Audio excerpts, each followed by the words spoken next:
What's up, everybody? It's your boy Dariel from Knicks Digest. You guys know the drill. You guys know the vibes. Matt and Chris, they weren't able to join today's episode of Happy Hour, so your boy Dario is here holding it down. It's a lot to talk about. Not even just about the Knicks, man. Just NBA news going around the league. You got Taylor Jenkins being fired by the Memphis Grizzlies. That's kind of crazy. When I saw that, I mean, I know the Memphis Grizzlies, they haven't really been. I mean, they're what? They're like third, fourth in the Western Conference. But Taylor Jenkins getting fired, that's absolutely nuts. You got Stephen A. Smith, you got LeBron James, that buzzer beater from Josh Giddey last night. That's taking the internet by storm right now. But of course, before we get into all of that, before we get into the whole news about the league, we got to talk about the Knicks. Tonight, going up against the Milwaukee Bucks, Payne is out. Deuce McBride is out. Jalen Brunson is still out with that ankle injury. So who is going to take over the helm of the starting point guard position? Tyler Kolek, the great white hope. Tyler Kolek, Coach Tibbs does not have a choice, and he actually has to play Tyler Kolek, which is actually hilarious because we all know Coach Tibbs' relationship with rookies in general. But I'm excited to see Tyler Kolek in the starting point guard position. But before we get into all that, I just want to remind you guys to hit that thumbs up, subscribe to the channel if you guys want to be up to date with all the Knicks rumors, reports, injury reports, post-game videos that I put out and Chris puts out. Just hit that subscribe button and you guys will be up to date with all the Knicks news. Okay, so Tyler Kolek, like I said, to open up this video, to open up this live, Tyler Kolek more than likely is going to get the starting point guard position tonight. Now, I'm looking in the internet right now, and it doesn't seem like anything has been announced as far as the starting lineups. But if anything is announced during this live, of course, I will talk to you guys about it. Whoever's in the chat as well, make sure to leave some comments. Make sure to leave just what you guys think about what I say. And later on in the live, I'll definitely get to it. I'll definitely answer some of your questions. But yeah, thank you for the support. Now, Tyler Kolek, man, listen, Tyler Kolek, looking at his numbers right here, they're not anything pretty to look at. The points, rebounds, assists, field goal percentage, 3-point field goal percentage. It's not even that it's bad. It's just he's a rookie, man. He's a rookie. He's not going to get a lot of burn. And like I said a little bit earlier, Coach Tibbs' relationship with rookies isn't great. He doesn't trust them. He likes to trust his guys. But the one thing that I do like about Tyler Kolek, when he got drafted, I immediately went to his Marquette mixtape on YouTube. Not even a mixtape, just his highlight reel. I do like, he's a bit undersized, and obviously he needs to add more weight, but he's a rookie, so all of that will come with time. But the one thing that I do like about Tyler Kolek, I do like his feel for the game. Now, when I say this, I am not comparing Tyler Kolek to this player. But what I'm saying is he has a feel of the game that reminds me of Chris Paul. And when I say that is he knows when to make the right play, and he always makes the right play, whether if it's an assist, whether if it's getting a screen to open up one of his teammates, or just making the right pass. And you always need some of those players on your team. Now, is Tyler Kolek going to be able to evolve into a starting point guard in the league? That I'm not too sure. If anything, I 100% see him being like a backup point guard. I feel like he can have a really long career as being a backup point guard and specifically in that role. Tonight, going up against the Milwaukee Bucks, man, it's interesting because some of the news that broke maybe a couple of days ago was the blood clot situation that Damian Lillard is dealing with now. And this is, I don't want to say it's a big game for us, but if I'm looking in the standings, yesterday's Atlanta loss, we clinched a playoff spot, and right now we're in the third spot with a record of 45 and 27. Indiana Pacers are fourth with a record of 43 and 30, and they're only 3.5 games behind us for that third spot. Detroit Pistons, they're fifth with a record of 41 and 32. They're 4.5 games behind us for the third spot. And the Milwaukee Bucks with a record of 40 and 32, they're about 5 games behind us for that third spot. So this whole time it looked like we were going to be matching up against the Detroit Pistons in the first round, but Detroit, they just bumped up to the fifth spot, and Milwaukee, they bumped down to the sixth spot. So right now, I mean, again, this is not a big game. This is not a must win, but we also kind of want to send them a message. We also kind of want to let them know that this is who you're going to be facing. Now, of course, we don't have a lot of our bodies with Jalen, Cam, and Deuce, but we still got Cat, we still got Josh, we still got Mikal Bridges, and with Milwaukee Bucks being without Damian Lillard, it's going to be interesting to see what they look like. I don't really watch a lot of Milwaukee Bucks basketball, but I know they made a trade for Kyle Kuzma. They shipped out Chris Middleton going to the Washington Wizards. From what I've been seeing and from what I've been hearing from other podcasts, Kyle Kuzma is kind of playing like garbage. Brook Lopez, Giannis, Kyle Kuzma, Gary Trent Jr., Kevin Porter Jr., who else was on that team? AJ Green, I believe. AJ Wilson, who's kind of like their three-point specialist. Who else is on that team that I can think of? I don't. Those are just the players that are coming off the head, coming off the dome, and I'm freestyling right now. But it's just going to be interesting to see, just to see the personnel that the Milwaukee Bucks have. I mean, Giannis is Giannis, obviously. Even though you guys know my feelings about Giannis, give me a specific skill that Giannis has, and I'll wait. He doesn't. He has worked on his jump shot. Credit to him. This is being his like close to 10th or 11th year in the league. Being a professional basketball player and you still don't have a consistent jump shot, whatever, there's that. Is his skill ball handling? No. Is his skill shooting like I just talked about? No. Does he have impeccable footwork? No. There's not a specific skill that you can point to Giannis as far as why he's the best player in the world. With all these other players, Jokic, Luka, SGA, there are skills that you can point to being like, this is why he's the best player in the league. Giannis, for the most part, he gets his points, he gets his buckets because of just using brute strength. But, he knows what worked for him and he uses it. So kudos to him. So Giannis is somebody that we always got to be on the lookout for. Looking at the previous games that we had going up against the Milwaukee Bucks, we only played them twice and we're 2-0. The first game was very, very early in the season. I think it was like maybe our 8th or 10th game of the season, but we won 116-94. Looking at the box score for that game, we were led by Cat with 32 points, 12 of 20 from the floor, 4 of 8 from three-point line, 4 of 5 from the free throw line, with 11 rebounds, 5 assists in the 32 minutes that he played. Behind Cat, Mikal Bridges, 17 points, 7 of 18 from the floor, 3 of 11 from three-point line, 3 rebounds, 3 assists, 1 steal, 1 block in the 37 minutes that he played. Behind Mikal Bridges, it was Jalen Brunson with 15 points. This wasn't one of Jalen Brunson's better outings. 15 points, 6 of 14 from the floor, all of 5 from three-point line, 3 of 4 from the free throw line, with 2 rebounds, 9 assists, 1 steal in the 32 minutes that he played. Behind Jalen Brunson was OG Anunoby, 14 points, 4 of 12 from the field, 1 of 8 from three-point line, 5 of 6 from the free throw line, with 6 rebounds, 5 assists, 3 steals, 2 blocks in the 32 minutes that he played. And to round out the starting 5, Josh Hart, 11 points, 9 rebounds, 7 assists, 4 of 5 from the field, 1 of 1 from three-point line, converting both of his free throws in 33 minutes that he played. Jalen Brunson's box score for that game, 15 points, and I gave you the rest of the numbers. Again, it was early on in the season. I think it might have been like their 8th or 9th game of the season. So Jalen Brunson being the captain of the team, being the best player on the team, of course, he's still trying to feel out Karl-Anthony Towns. He's still trying to feel out Mikal Bridges and trying to implement them into the offense. So maybe that's a reason as to why Jalen Brunson didn't really have a Jalen Brunson type night. The second game of the season against the Milwaukee Bucks, we won 140-106. This was maybe close to like our 30th game of the season, so we definitely had a lot more. There was a lot more time for Cat and Mikal Bridges to implement themselves within the offense and Jalen Brunson getting used to it.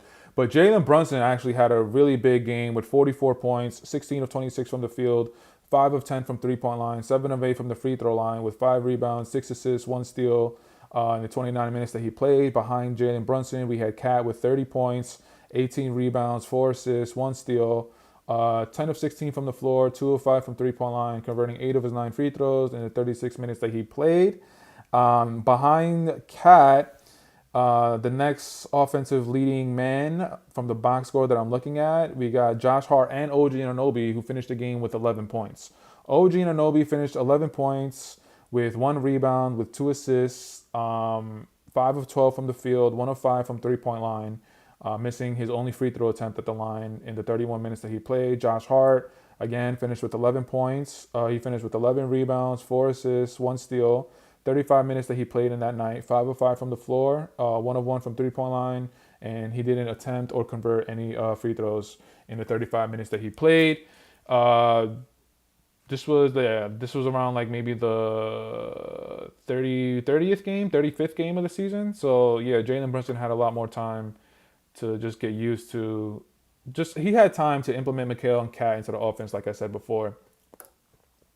But Tyler Kolek, man, Tyler Kolek more than likely is going to get that starting position tonight against the Milwaukee Bucks. And then behind Tyler Kolek, the only other guard that we have right now available is DeLon Wright. I mean, I don't really have a lot to say about DeLon Wright. The only thing that I have to say about him is when he does get his minutes, hopefully he'll be able to impress Coach Tibbs.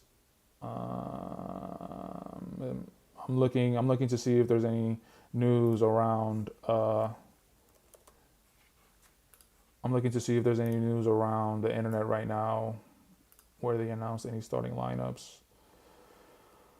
But as I do that, and there's another blow for Lonzo Ball. Lonzo Ball, it just got announced that he's going to go through a season-ending surgery. He's going to go through a small procedure on his wrist and his ankle. Yo, Lonzo Ball, bro, I don't know what's going on, bro. Like it's not your fault, but at the same time, like you're not a winning player and you keep having these injuries. Like you need to call Steph up right now, specifically regarding those ankle injuries. Because if you guys remember, Steph in the beginning of his career, there were talks that people were like the Golden State Warriors, they were actually gonna waive him. They were gonna trade him because of the ankle injuries, and he was rolling his ankle so much. So I don't know. Lonzo Ball, call up Steph Curry, see what he did. And hopefully you get that fixed. But before we go into this news going around the NBA, I did want to focus a little bit about Damian Lillard with the Milwaukee Bucks. So like I said earlier in the live, a couple of days ago, it was announced that Damian Lillard is going to miss the remaining of the season because of blood clot found on his right calf, which is scary. And it's crazy to think that we might not ever see Damian Lillard and Giannis Antetokounmpo play together in the playoffs. Last year was their first year together. Giannis, he strained his calf really bad, literally like a week prior to the playoffs starting. And then Damian Lillard played like the first 2 games of that first round against the Indiana Pacers, and then he went down with a calf injury. And now this year, Damian goes out with that blood clot, which is 2 weeks away from the playoffs starting. Yeah, I don't know, man. I don't really follow a lot of Bucks basketball. I only watch them when they play the Knicks. But for the longest, people were saying that it's not a good fit. Damian Lillard and Giannis Antetokounmpo, they can't play together. And I was really interested to see what they were going to look like in the playoffs, and now we're not going to get that. But for the season, Damian Lillard is averaging 25 points, 7 assists, and 4.7 rebounds. He's averaging 7.7 field goals made on 17 field goals attempted, which is 45%. 3.5 3-pointers made on 9 3-point attempted, which is 37%. It's just a shame, man. I don't think he's going to be coming back anytime soon. Anytime you're dealing with the blood clot situation, like Chris Bosh had to retire from it. Wemby is going to be out until next season. That's what the reports that the Spurs put out when that news dropped. So I don't expect Damian Lillard to be coming back for the playoffs. So it's just sad to see. If the Milwaukee Bucks finish in the 6th seed and we stay in the third seed, I do expect us to get past the Milwaukee Bucks. The Milwaukee Bucks, besides Giannis, they got Brook Lopez, who's obviously a veteran big.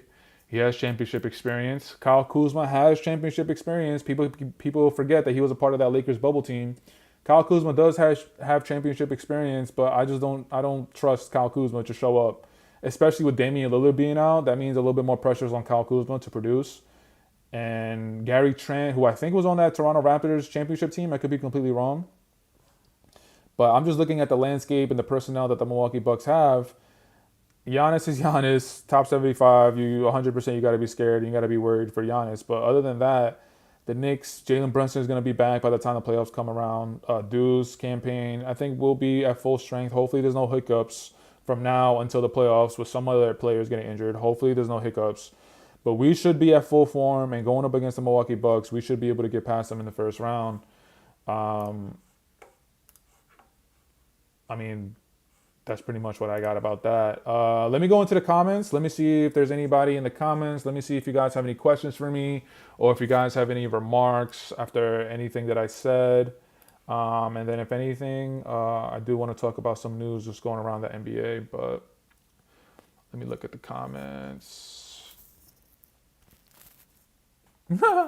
B Grizz, aka Beast Mode's Grizz. Fire Tom ASAP. That's hilarious. What else we got in the comments? Chris Connors. I'll believe it when I see it. Coach Tiz will just move Josh Hart at the point and Shamit at the other guard position. Oh yeah, I didn't think about that. I mean, nah. I don't think Coach Tibbs will move Josh Hart to the point guard. That'll be absolute blasphemy. If anything, I could see Coach Tibbs putting Shamit as a starting point guard as opposed to Tyler Kolek, but even that would be kind of crazy.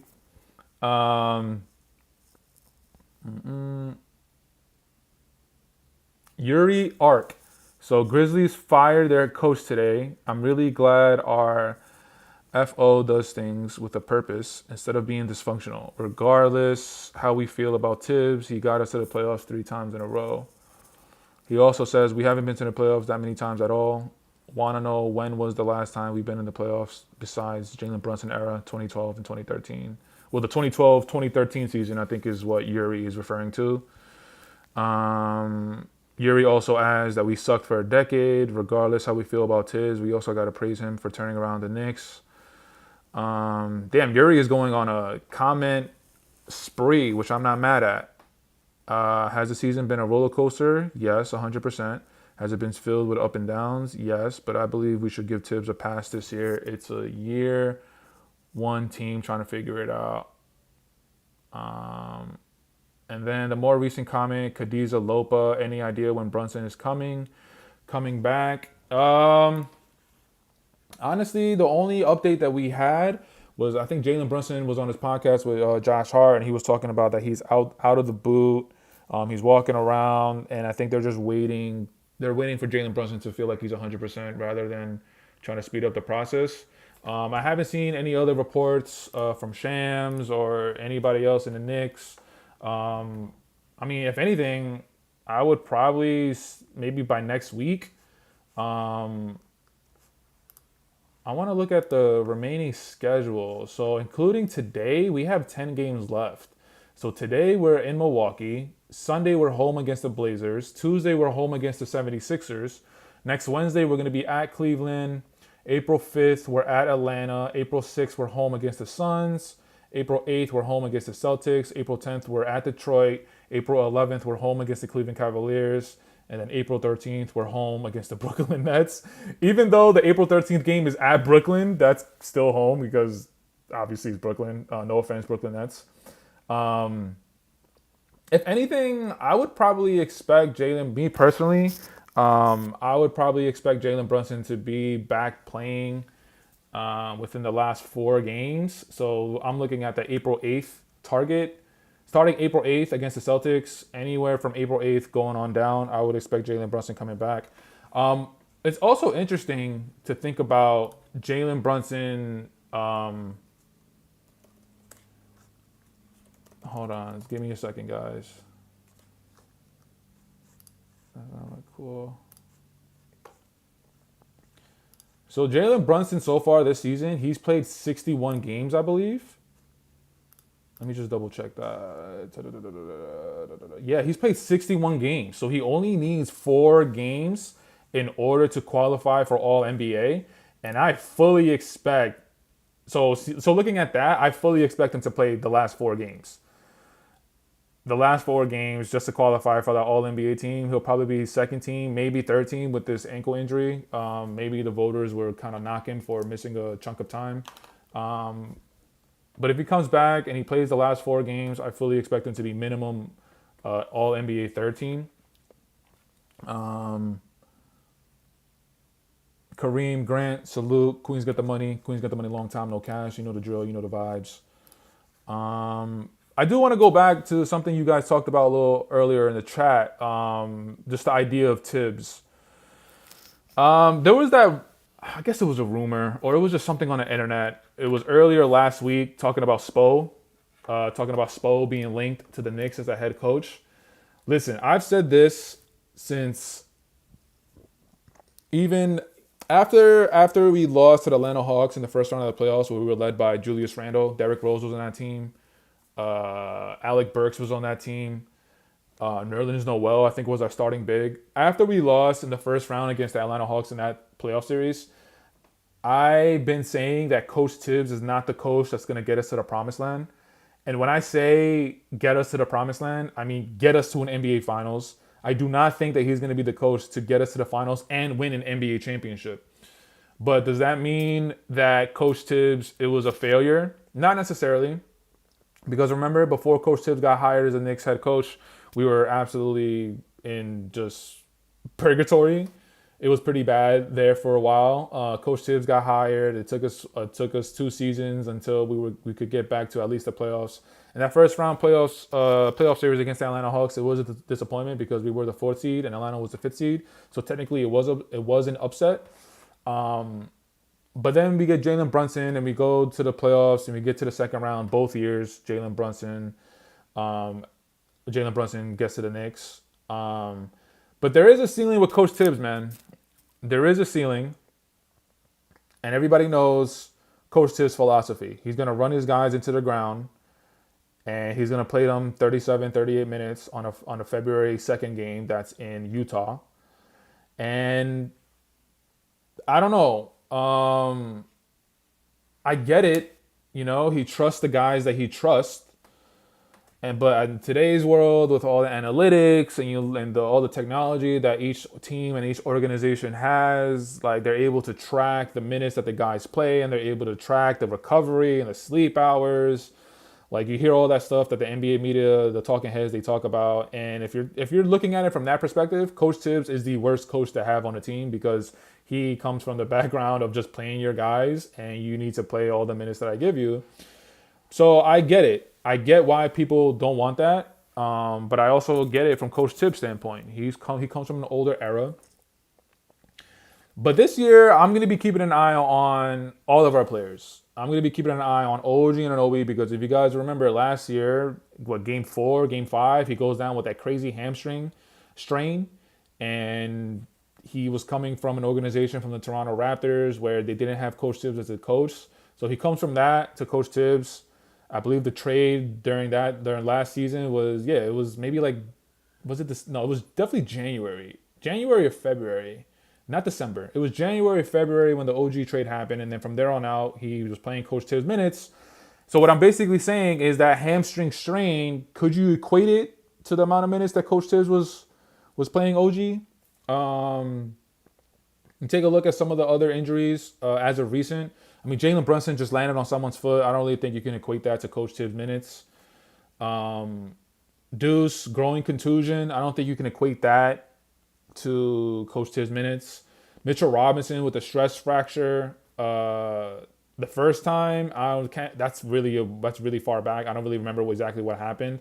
But the second time back, he comes back to the playoffs, and then Joel Embiid, do you guys remember in the first round where he's literally on the floor and he literally grabs Mitchell Robinson's legs from the floor with 2 hands and he tries to drag him down, which is the most dirty play that I've ever seen. I cannot believe that he did not get suspended for a game with a fine for pulling that move. Like, that's insane. But he re-injured that stress fracture in his foot, and probably most of it was because of Joel Embiid. I don't think you can really equate that to Coach Tibbs and the minutes being played. But you can equate the minutes that Coach Tibbs plays his players with just how they look. And with just how the players look, of being tired, of being worn down, that's something that you might be able to equate to Coach Tibbs' minutes. Now, circling back to Eric Spoelstra and being rumored to the Knicks, listen, man, I'm taking Eric Spoelstra over Coach Tibbs any and every day of the week. Look at his resume. Yes, 2 championships with the Heatles, LeBron, Dwayne Wade, and Chris Bosh.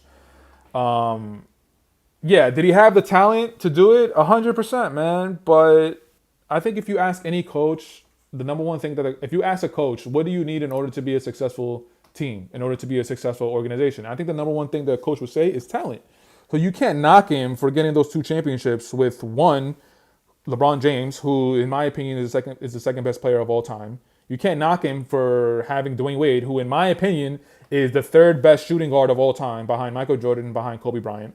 And you can't knock him for having Chris Bosh, who was a perennial All-Star player at that time in his career. Okay, so now let's look at Eric Spoelstra's resume after the Heatles. He gets the Miami Heat to the finals twice, bro.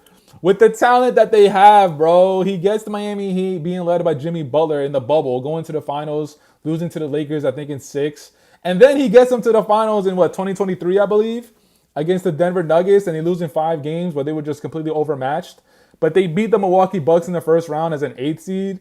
Giannis goes down in what game? Yeah, I think he goes down in game 1 with that back injury, and he misses games 2 and 3. And Jimmy Butler goes nuclear. But like, you also got to give credit to Eric Spoelstra being able to get that Miami Heat team with the talent that they had around him. Yo, I was watching the NBA, their YouTube channel. They put up Jimmy Butler's 56-point performance in game 4, maybe? In game 4 against the Milwaukee Bucks. I'm looking at the roster that they had. Gabe Vincent, Jimmy Butler, Bam Adebayo, Duncan Robinson. Do you know who they had backing up Bam Adebayo? They had Cody Zeller, I believe. It was one of the Zeller. It was definitely Cody. It wasn't Tyler. It was Cody Zeller. Cody Zeller was backing up Bam Adebayo. Highsmith was there with the team. Kyle Lowry was there with the team. Yo, you just got to give Eric Spoelstra the love, man. And he is 100% a top 3 coach in the league right now. And yeah, man, if we're talking Eric Spoelstra coming to the Knicks, I would happily welcome that. And I think all you guys would. Definitely leave it in the chat. Let me know what you guys think about Eric Spoelstra being linked to the Knicks, if you guys saw that rumor earlier this week. Let me go back into the chat. Let me see if you guys have anything, any questions, any remarks. No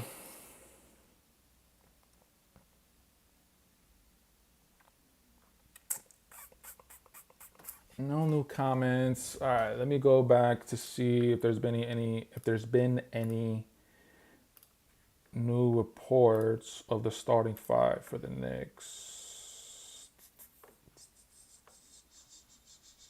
Hang in there with me, guys. Hang in there.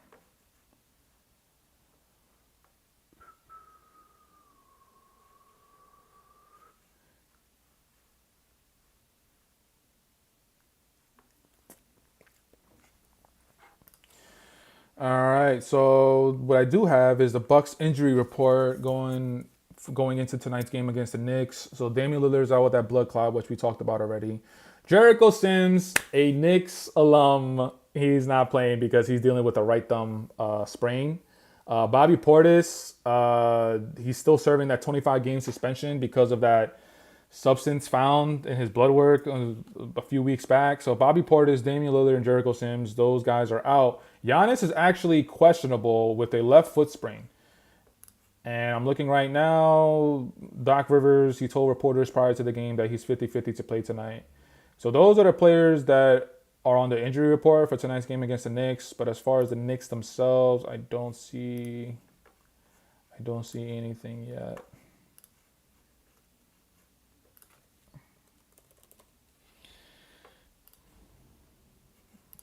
Just hang in there with me, guys.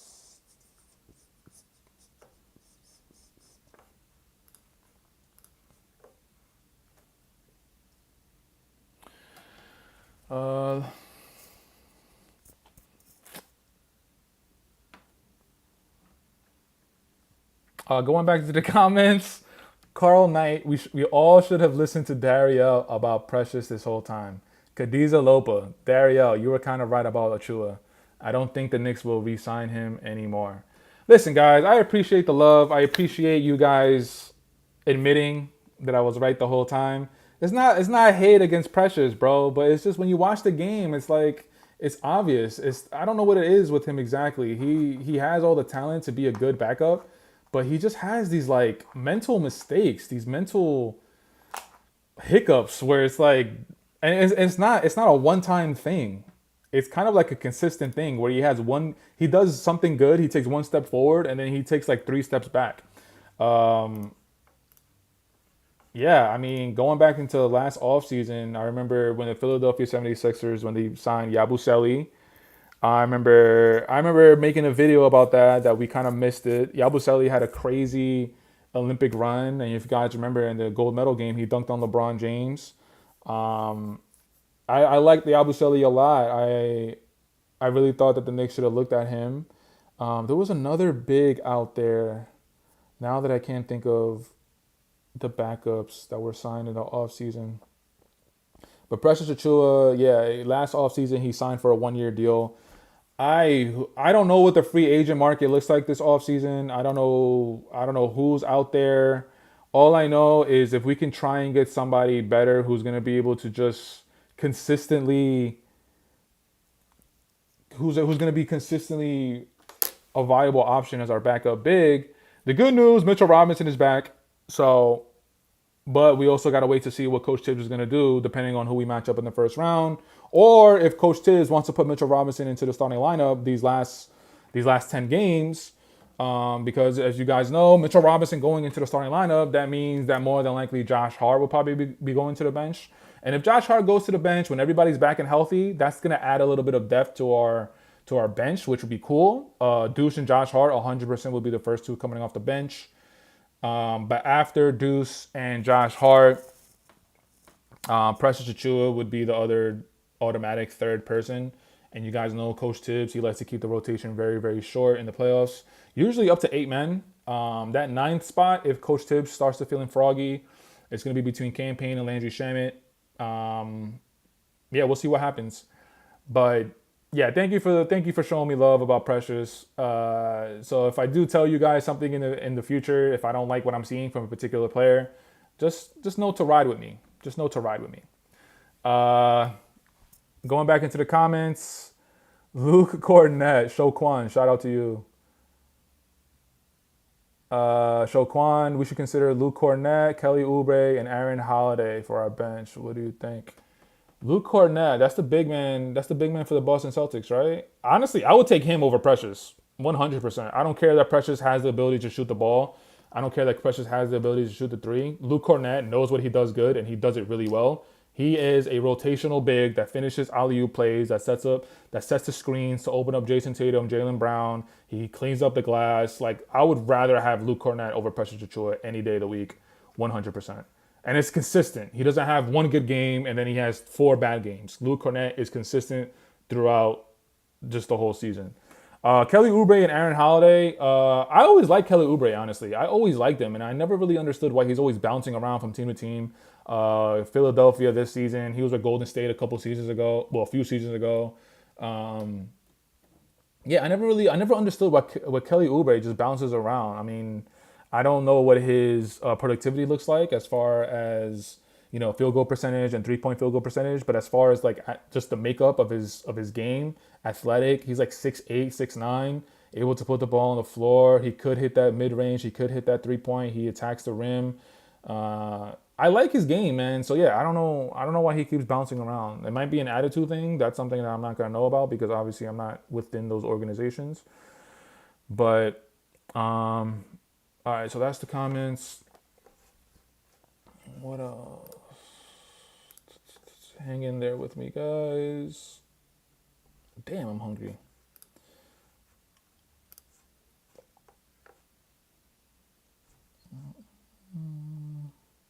Charlie Knicks, what's up, man?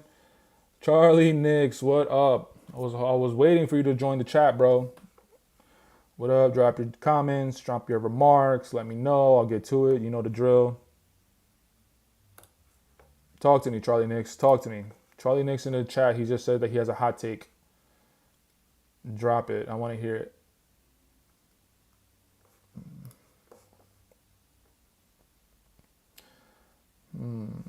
Yeah, I don't see anything. I don't see anything so far regarding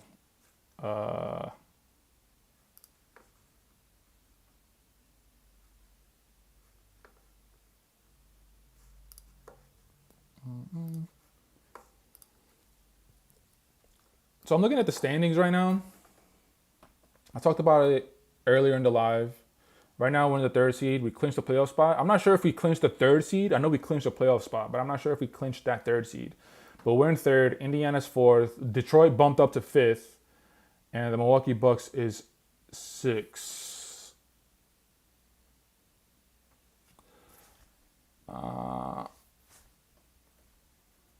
Yeah. So this whole time, I was under the assumption that we'd probably play the Detroit Pistons. But with this news of Damian Lillard being out, I think Milwaukee Bucks, yeah, Atlanta Hawks, they're like 4 games behind the sixth seed for the Atlanta Hawks and the seventh seed, and they're like 4 or 5 games behind the Milwaukee Bucks for the sixth seed. So it might be going back and forth between Detroit Pistons and the Milwaukee Bucks, but more than likely Milwaukee Bucks will probably be the sixth seed. So now we go from facing Detroit Pistons in the first round to facing the Milwaukee Bucks in the first round. But I want to hear from you guys. What do you guys think? Without Damian Lillard, but we still got to face Giannis. Are you guys a little bit more happy that we'd be facing the Milwaukee Bucks in the first round rather than the Detroit Pistons in the first round? Leave it in the comments. Let me go back into the chat. Khadija Lopa, the only person to probably replace Coach Tom Thibodeau is Johnny Bryant. Johnny Bryant, is that the head coach from the Charlotte Hornets right now? Or am I confusing him with someone else? All right, Charlie Knicks.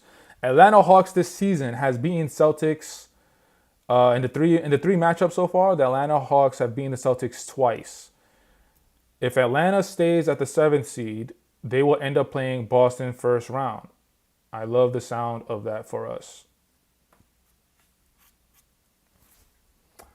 Well, the Atlanta Hawks, they're in the 7th seed. The Orlando Magic on the 8th seed. So the play-in tournament would be between the Atlanta Hawks and the Orlando Magic for that 7th seed. I don't think it's a foregone conclusion that Atlanta Hawks get that 7th seed. I think Orlando Magic, they could get them in that play-in tournament. Khadija, thank you. He is the associate for the Cavaliers. He was with us last year, and then he went to the Cavaliers. Got it. I don't think if Coach Tibbs gets fired at the end of this season, see what happens in the playoffs. I mean, Johnny Bryant would probably be in the interview process 100%, but I don't think he'd get that coaching position. But it's interesting to live in that world, to see what we do in the playoffs, to see how we play, to see just how we match up against in the second round is probably more than likely is going to be Boston or Cleveland. Man, I would rather go up against Boston, man. I'd rather go up against Cleveland. I would so rather go up against Cleveland. Boston, they have our number, and then we start talking about Cats pick and roll defense. Yeah. Cats pick and roll defense, man.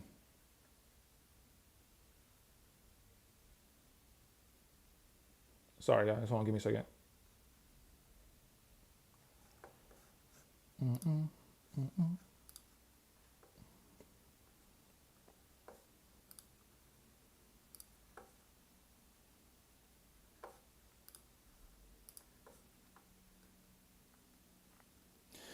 Yeah, I'd rather see Cleveland Cavaliers, bro.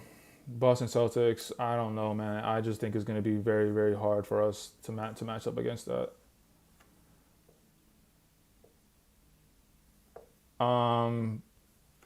Charlie Knicks. Yeah, again, the play-in tournament would be between the Atlanta Hawks and Orlando Magic for that 7th seed, and I don't think it's a foregone conclusion that Atlanta's going to stick to the 7th seed. I could see Orlando definitely grabbing that 7th seed and beating Atlanta Hawks. Hold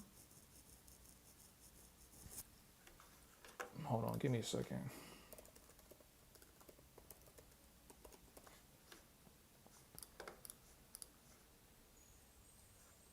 Interesting.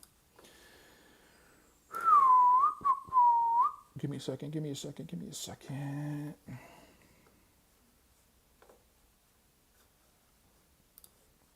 And right now it looks like, it looks like we'd be facing Boston in the second round.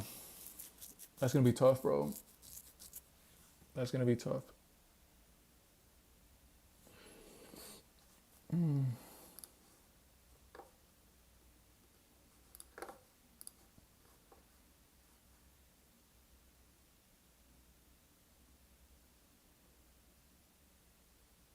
Charlie Nix, do you think the ball sharing will change completely once Brunson is back? I'm afraid of Mikal disappearing on us again. And then Khadija Lopa, the East is very hard to predict. Khadija goes on to say because the Pacers are kind of close to the Knicks, but the Pacers can lose games. Charlie Nix, do you think the ball sharing will change completely once Brunson is back? That is a great point because these 2 weeks, maybe 3 weeks that we have not had Jalen Brunson, I think this was a great opportunity for many, many different players and people within the Knicks team.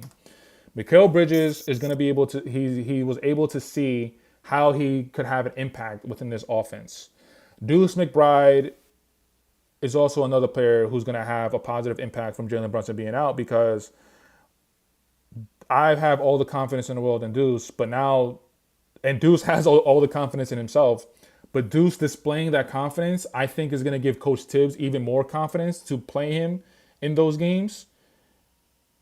So Mikal Bridges, Deuce, and Jalen Brunson.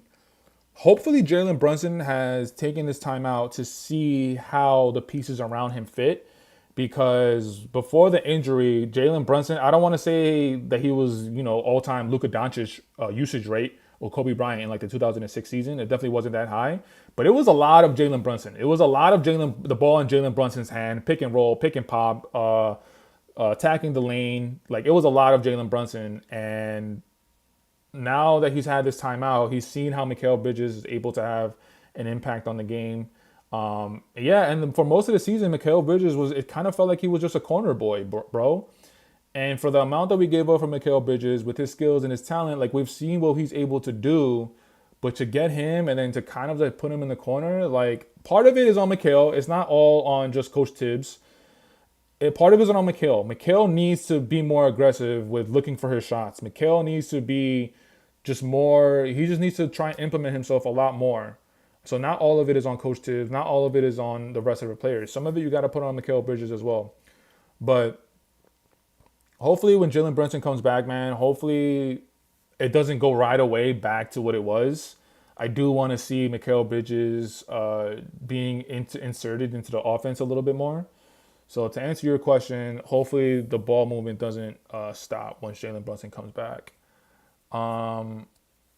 Charlie Nix, the Pacers are very conditioned right now for the playoffs. Last game, everyone scored double digits, pretty crazy. Wasn't the last game against the Pacers, they played against the Washington Wizards, and I think they put up 162 points.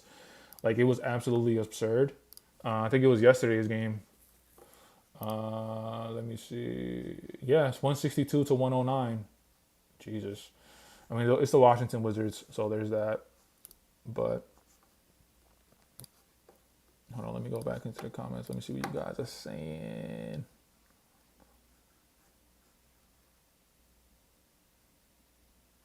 Tyrone Hall, salute. Thank you for joining. Based on what the Knicks have shown, we're not even going as far as last year's team. So we're not. So you're Tyrone Hall. You think we're not even getting to the second round of the playoffs? Is what you're saying? Charlie Nix responds to Tyler Hall.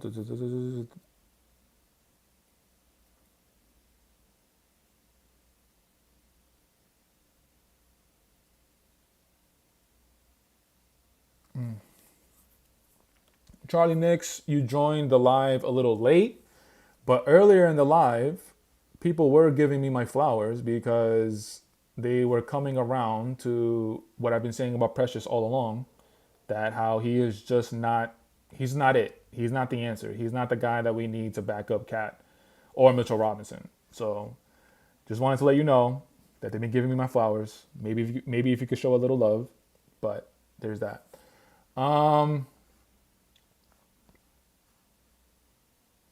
Yeah, man. I mean, going into the playoffs, bro, our bench depth is gonna be such a question. When I look at the rest of the teams that are in the playoffs right now, I mean, Boston and Cleveland, like, obviously we don't even need to talk about. But the thing with Cleveland, bro, is like, do you trust Sam Merrill? Do you trust Dean Wade? Do you trust Ty Jerome in the playoffs? Like this is the regular season, and don't take anything away from them. Kenny Atkinson, amazing, but this is a regular season, bro. It's different when the playoff lights are on, bro. You're gonna get scrutinized. The defensive schemes, teams have days. They have days to prepare for you. It's not just the night before. And me personally, like Sam Merrill, Dean Wade, and Ty Jerome, I don't trust them, bro. I can say the same thing for the Denver Nuggets in the Western Conference. Like they're trusting Christian Brown, they're trusting Payne Watson, they're trusting all these players that it's going to be the first time going to the playoffs where the lights are really going to be on them. And then coming back to the East with the Cleveland Cavaliers, like we always got to have the conversation about Donovan Mitchell. When he's the best player on your team, what is your ceiling? When he was with the Utah Jazz, he went to the second round once, and I think it was in his rookie year. Like, there's just a lot of question marks around the Cleveland Cavaliers. But as far as bench depth, Boston Celtics, absolutely, we don't have to have a conversation. Yeah, man, our bench, bro. Our bench is so not. It's honestly like Deuce and Josh Hart. If Mitchell Robinson gets inserted into the starting lineup, those are the only two players that I trust. I don't trust Precious. I don't trust Campaign. Landry Shamet, I trust, but I don't think he's going to produce to the level that we need him to, if that makes any sense. I don't trust Campaign at all. I don't trust him to take good shots. I don't trust him to be that offensive boost that he's been known for ever since he came into the league. Every team he goes to, the Phoenix Suns, the Philadelphia 76ers, it's always the same narrative. He's going to be an offensive boost coming off the bench, and then when the playoffs come around, like, what does he do? He's not really mentioned within the talking points. So I feel like the same thing is going to happen when Campaign this season. So if Mitchell Robinson gets inserted into the starting five, Josh Hart, Deuce, those are the only two players that I trust. Precious, no, get him out of here. Campaign, no, get him out of here. Landry Shamet, like I said, I trust him, but I don't think he's going to be able to produce at the level that we need him to. Going back into the comments to see what else. Appreciate you, Charlie Knicks. What are your thoughts on Detroit in general, from coaching to the team? Any one of those boys on our bench would be absolutely. Yeah, Detroit's tough, bro. I'm telling you, man, if we were going to face them in the first round, I was a little worried. I'm still worried going up against the Milwaukee Bucks because they got Giannis. But focusing on the Detroit Pistons, bro, they're hungry. They're young. They have nothing to lose. Cade is arguably a top 10 player in the league this year. Jalen Duren is an absolute monster. Thank God Mitchell Robinson is back, because Cat going up against Jalen Duren in the playoffs, having the offensive responsibility, then having to slow down Jalen Duren. Jalen Duren, he doesn't have a consistent mid-range jump shot, no three-pointer, but Jalen Duren is just a monster and a behemoth. Like, he's going to be super aggressive, super athletic, agile, mobile. Like, I'm so happy that we got Mitchell Robinson back, because if we were going to face the Detroit Pistons in the first round, like, I would have taken the Knicks, but I would have taken the Knicks in a hard 6-game series. And then going into the second round, going against the Boston Celtics, like, that's a conversation for another day. But the Detroit Pistons, bro, they are tough. Detroit Pistons are tough. In their last 10, they're 6-4. They're only 2 games behind the 4th seed. Detroit now is in the 5th seed. Indiana's 4th. They're only 2 games behind Indiana. I don't know what the Detroit Pistons schedule looks like for the remaining of the season, but what if Detroit goes all the way up to the 4th seed, bro? Like, that's kind of crazy. Getting home court in the first time in the playoffs since what, since that Stanley Johnson season when they went up against the Cleveland Cavaliers, I don't know, 2016, 2017. Detroit's tough, bro. As far as the coach, JB Bickerstaff, yeah, I think it's JB. I always get him and his father confused, JB and Bernie, but I think it's JB. Yo, it's interesting because when JB was the coach of the Cleveland Cavaliers and we went and we beat them in the first round 5 games 2 years ago, and then last year, Cleveland Cavaliers, it took them 7 games to get past the Orlando Magic in the first round, and then they lose to the Boston Celtics. But, you know, injuries, you could make the excuse. But I was always on the assumption that JB Bickerstaff is kind of like a whatever coach. He's like, whatever. But now with the way that he's got this Detroit Pistons team playing, I don't know, man. Like, it's gotten me to change the way I'm looking at JB Bickerstaff. It's gotten me to change the way I'm looking at him. I will tell you that. To me, he's not a whatever coach anymore. Like, I do got to give him a little bit more respect. Now, that could all change depending on what happens in the playoffs. You have a great regular season. And then in the first round, if you end up as the 5th seed going up against the Indiana Pacers and you end up getting smoked, that might be a different conversation. But I could also say the same thing about Kenny Atkinson. Kenny Atkinson, like, yo, I'm gonna be watching Cleveland Cavaliers so intently this offseason, bro. I'm obviously the playoffs is the best time of the year. Just period. I just love it. Just games upon games. You get to see who's really about it. You get to see the defensive intensity ramp up. You get to see like who's really about it, bro. But the Cleveland Cavaliers, besides the Knicks, I think they're gonna be the number one team behind the Knicks as far as the team that I'm gonna be watching intently. I want to see how they come out going up against whoever's going to be in the eighth seed, which is right now. It might be the Orlando Magic, the Atlanta Hawks, Chicago Bulls, Miami Heat. If they don't come out in the first round and smack whoever's in the eighth seed, I don't care. If they win in 5 games, that's a disappointment. They need to sweep the first round. Sweep whoever it is. Atlanta, Miami, uh, the other teams that I mentioned, Orlando and Chicago. Chicago Bulls, bro, they're playing really good as of late. Playing really good as of late. But yeah, Cleveland Cavaliers, I'm going to be watching them so intently this offseason. Let me go back into the comments. Khadija Lopa, do I think Shamit gets re-signed?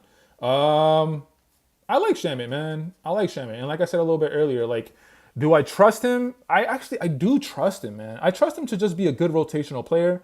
I'm not expecting anything special from him. Um, but Coach Tibbs and the player rotations that he has in the playoffs, he tends to cut it short, usually 8 man, and I just don't know if Landry Shamet is going to get the opportunity that he needs. I just don't think he's going to get the amount of minutes that he needs in order to show us that he's capable of being trustworthy. If Mitchell Robinson goes to the starting 5, Josh Hart is going to the bench, Deuce and Precious. Those are going to be the first 3 coming off the bench. And in that 4th spot, if Coach Tibbs wants to extend his playoff rotation from 8 to 9, it's going to be between Cam Payne and Landry Shamet. Me personally, I would go with Landry Shamet. If Mitchell Robinson doesn't get inserted into the starting lineup for the playoffs or for the remaining of the season, and he sticks with Mikal, OG, Josh, Cat, and Jalen Brunson, then Mitchell Robinson, Deuce are going to be the first 2 coming off the bench, and Precious as well. There's going to be a lot to see. I don't know Shamit's contract situation right now, so I don't know if Shamit is even able to get re-signed. Yeah, Charlie, I know Chris and Cam Payne takes. Like, he loves him. But when Cam Payne goes 0 for 5 in the playoffs, when he takes horrible shots and he doesn't, then he's going to have to say something. He's going to have to apologize to me in one of the videos that we do because whatever. Um, mm-mm, mm-mm. Charlie Nix, Shamit's highlights on the Wizards is what we need off the bench. I never knew the man can drive from the corner 3 and throw it down and someone. Shamit was on the Wizards? Oh, was it last season? Yeah, man, I just always liked Shamit. I just always liked Shamit. I remember when he was with the Clippers. I think he was with the Doc Rivers team. That's where I kind of knew about him. That's where I grown to know him. I just like his game. All right, you guys can obviously keep leaving comments, keep leaving remarks in the chat, but I kind of want to go around the NBA. I kind of just want to talk about different storylines around the NBA. I opened up the live talking about LaMelo Ball and the news coming out that he's going to have season-ending surgery for his wrists and his ankles. We talked about Damian Lillard and the blood clot that was reported earlier this week. And I briefly mentioned in the opening up of this live, super briefly mentioned the firing of Taylor Jenkins with the Memphis Grizzlies. Like, yo, what is that about, bro? The Memphis Grizzlies right now, they're 5th in the West, 44-29. They're 5th in the West, but they're tied with the Los Angeles Lakers. They both have 17 games back from the first seed, which obviously is not going to happen. But they're tied with the Los Angeles Lakers for the 4th seed. And they're only a game and a half back from the 3rd seed Denver Nuggets. 44-29, and you take into account Ja Morant. What's going on with Ja this season, man? I feel like he plays 3 games in a row, and then he's out for like 2 games. Ja Morant has been, I don't even want to say he's had, just as far as injury-wise and as far as availability, like Ja Morant is, I don't know what's going on with him, man. And then there's rumors of the Memphis Grizzlies looking to move off of Ja Morant this upcoming offseason. That Luka Doncic trade just completely just threw everything in shambles. Now I feel like teams they need to do something in order to, I don't know. Ja Morant, you don't trade Ja Morant. You don't trade Ja Morant. That's all I'll say. But Leave it in the comments, man. Were you guys as surprised to hear about Taylor Jenkins firing from the Memphis Grizzlies today when you guys saw that? As me, I was super surprised. Um, yeah, I don't really watch Memphis Grizzlies games, obviously, unless they go up against the New York Knicks. So I don't know what the expectations were of the Memphis Grizzlies. Like, I don't know if the organization wanted. I mean, what else did you want? I mean, John Morant was in and out of the lineup with injuries. He was dealing with that stuff on the off the court issues last season. Jaren Jackson has been their best player this year. I just don't understand why they let him go, to be honest. Um, Charlie Knicks, that firing had to have been personal, something fishy. Yeah, facts. Charlie Knicks also adds Spurs, Mavs, and Philly have to be the biggest disappointments this year. I mean, the Spurs, you could, even before Wembanyama went out with that blood clot, you would still say it's a disappointment. It's only Wemby's second year. You got to give him grace, man. It's going to take him at least 3-4 seasons to really ingratiate himself within the NBA. Like his second year, I don't. Right now, yeah, they're horrible. They're in the 13th spot, 31-41, and they're 5-5 in their last 10. I wonder what their record was right when Wemby when it was reported that he had a blood clot. I wonder what their record was. I don't know. I don't know if I would count the Spurs as one of the more disappointing teams this year. Um, Mavericks. Mavericks, you could say the same thing, bro. Because before Luka got traded, before Luka got traded, the last time that he played was on Christmas Day, and that's when he strained his calf pretty bad. And I don't know what their record was around Christmas time. I mean, I don't remember them being in the conversation for one of the best teams in the West. If anything, I remember them just like keeping their head above water. So maybe I guess you could say that if with the talent of Luka, Kyrie, all the bigs were healthy at that point. Klay Thompson. So I wish I knew the record on Christmas Day when Luka played. So I don't know. The Spurs and the Mavs, I don't know if you would consider them the most disappointing. Philly, absolutely, no question. Philly, they're an abomination to the NBA this year. It's an absolute travesty. Like that, you could tell that situation was just off from the reports from last offseason. Joel Embiid not playing back-to-backs. Paul George, the hyperextension knee in the preseason. Like it was just bad from rip. And now the Philadelphia 76ers, I don't know what the hell they're going to do. But we don't have to worry about them this postseason, thankfully. Damn, it's crazy how there's still no reports of the starting five for tonight's game. I'm gonna end this, guys, within the next like 5 to 10 minutes.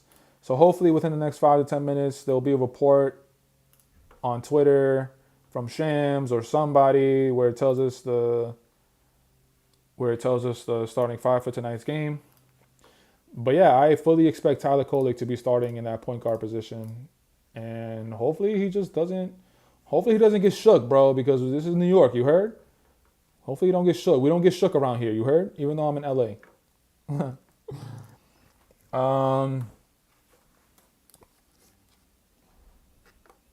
I'm just going around the NBA looking at the standings. That Josh Giddey shot last night against the Lakers, man, that shit was that was amazing. It brought me back to playing days. Damn, we'd have to go against Boston. If we enter the third seed and Boston is second, we'd have to go against Boston in the second round. That's gonna be tough. That's gonna be tough.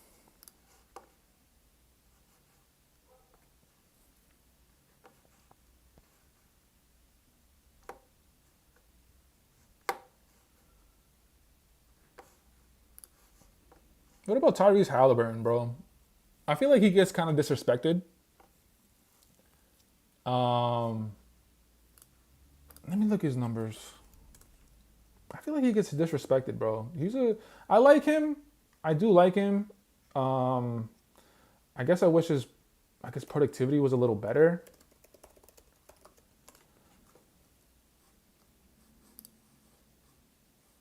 Oh, sorry, guys. Give me a second.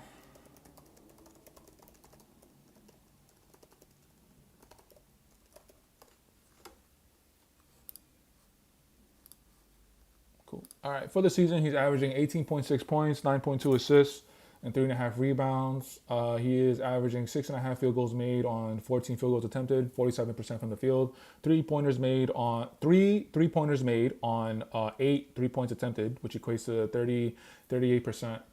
Yeah, I don't know, man. Tyrese is kind of. I like him as a player. If anything, he might be one of the only pure point guards left in the game. He can't put the ball in the bucket, but his talent and his ability is 100% playmaking. That's what I like about his game.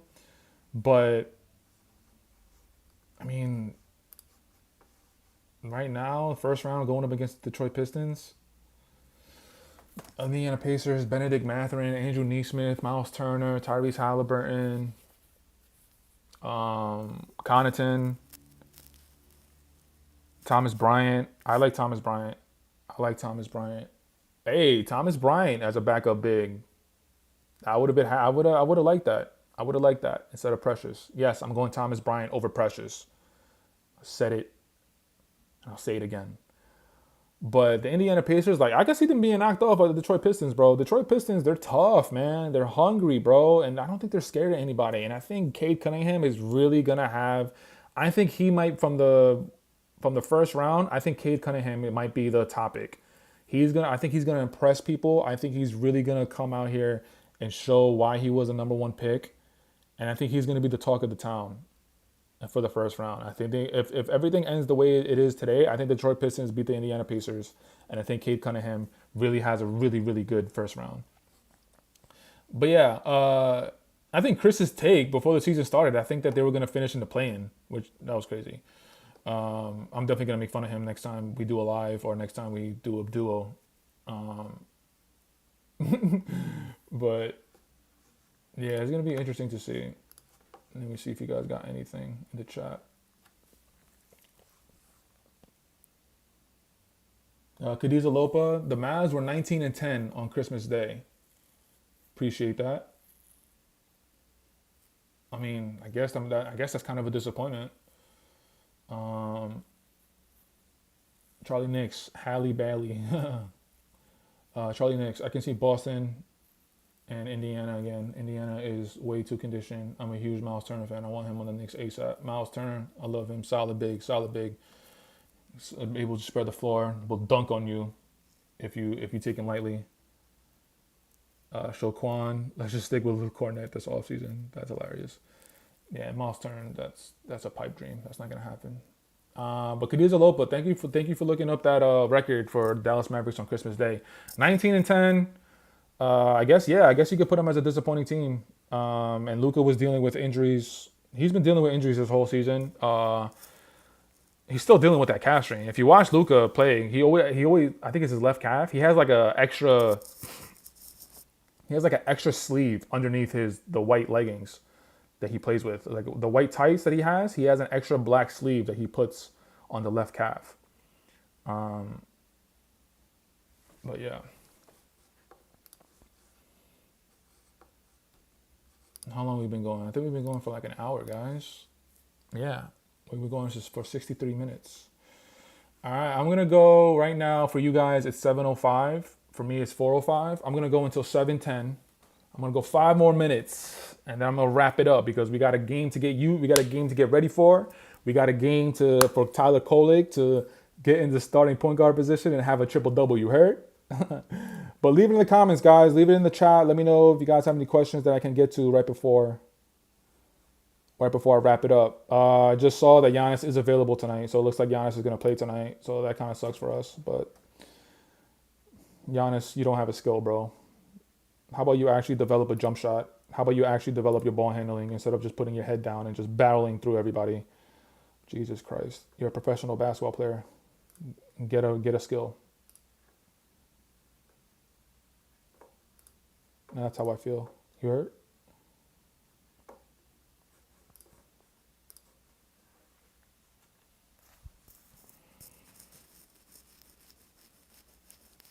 If there's a return for anyone on the Knicks, who would you want?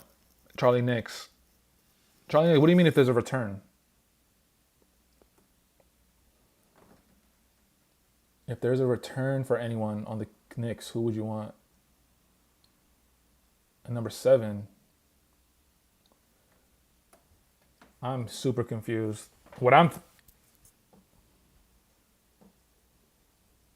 Bucks drafting. Yo, I wish, man. Shout out to you, Charlie. I appreciate you showing love. Uh, Going first round, baby. Except I would only play for the Knicks. I'll talk to my agent and be like, I'm only playing for the Knicks. I'd make my agent pull a Rich Paul move. It's the Knicks or nowhere, you heard? Queens or nowhere, you heard?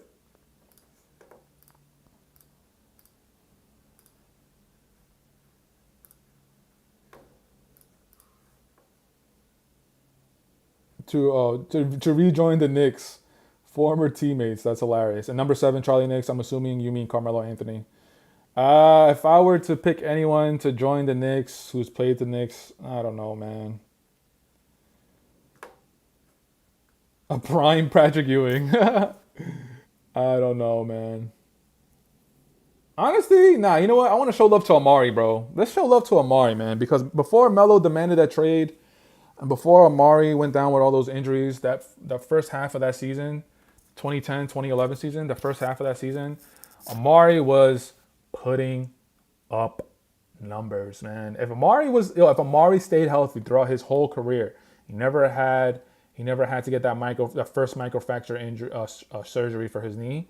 Do you remember what Amari looked like, bro? He was an absolute man-child. He literally dunked everything. He caught the ball at the free throw line. He took one step and he dunked it, dunking on everybody. I want to show love to Amari, man, because I just feel like people they don't really remember the Amari days before Melo got there. Once Melo got there, it was Melo's team, and then Amari went down with like a back injury, the knee injuries, so it was automatically Melo's team. And Melo and Amari, they can never figure it out because of Amari's injuries. But if Amari never got hurt, bro, I think he would have been in the conversation for one of the best power forwards ever. The athleticism, oh my God, bro. I remember watching Amari in rookie year, all the way up until it was just Amari was a man child, bro. I want to show love to Amari. Guys, we got a couple more minutes until I wrap it up, and then it's time to start getting ready for that Friday night Knicks in Milwaukee. Tyler Kolek getting that triple-double tonight. You heard? It's not going to happen, but one can wish.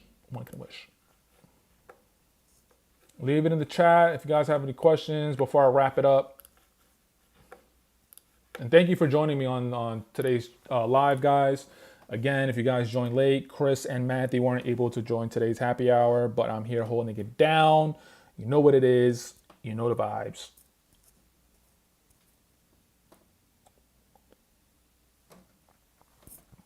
Just a couple more minutes, guys, and then I'm going to wrap it up.